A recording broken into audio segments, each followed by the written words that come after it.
Good evening friends, कैसे हैं आप सब। आज मैं आपको संधि से रिलेटेड कुछ महत्वपूर्ण ट्रिक बताऊंगी जिससे कि आप स्वर संधि के जो 5 प्रकार होते हैं उनको आप देख के ही समझ जाएंगे कि ये किस संधि के अंतर्गत आता है।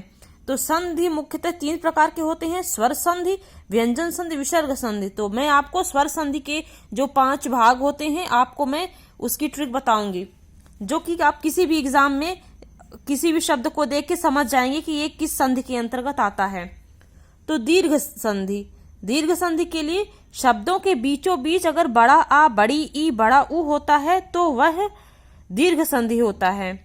जैसे कि उदाहरण के लिए हो गया गिरीश हो गया, देवानंद हो गया है, तो इसमें सेकंड नंबर में जो बीच में है तो ये बड़ी की मात्रा लगाई है, यहाँ पे बड़ा आ की मात्रा। तो अगर बड़ा आ, बड़ी ई, बड़ा उ की अगर मात्रा लगी है तो वो आप समझ जाएंगे कि वो दीर्घ संधि के अंतर्गत आता है।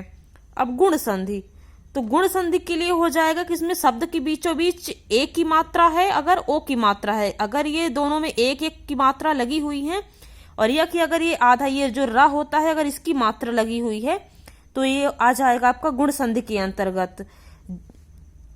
जैसे कि हो गया सुरेंद्र हो गया, इसमें एक मात्रा लगा है, और सहोदर हो गया, इसमें एक मात्रा लगा हुआ है। इसमें देवर्षि, इसमें ये रा की मात्रा भी लगी हुई है और एक ये भी लगी हुई है एक ऊपर, तो इसको भी आप समझ सकते हैं कि ये गुण संधि का हो जाएगा।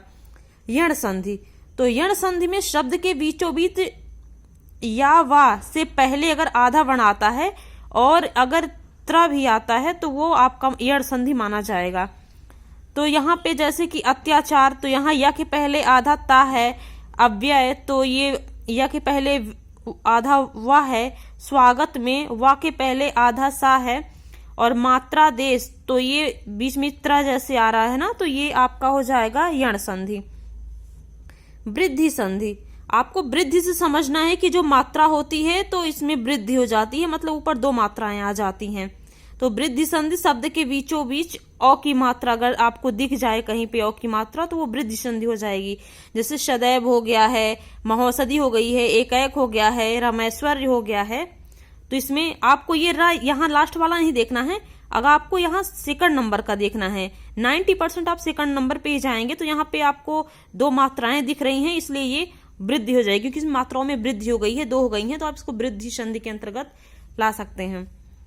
अयादि संधि, अयादि संधि शब्द के बीचों बीच या वा होता है। और अयादि संधि देखिए, अयादि में जैसे 3 इसमें अक्षर हैं, आ या दी, ये हो गया ना, तो आप ये 3 शब्द अक्षर से आप ध्यान में रखेंगे कि सब में 3 अगर दिख जाएं और अगर इसमें बीचों बीच में या वा है तो आप समझ जाएंगे कि ये अयादि संधि का है। जैसे नयन हो गया, पवन, शयन, पावन, गायक, तो ये आपका अयादि संधि के अंतर्गत आ जाएगा।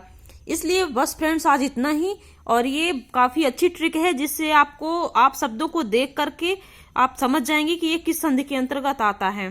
तो एक बार मैं आपको फिर से बता देती हूँ, अगर दीर्घ संधि है तो दीर्घ में आपका बड़ा आ, बड़ी ई, बड़ा उ अगर आपको दिख जाए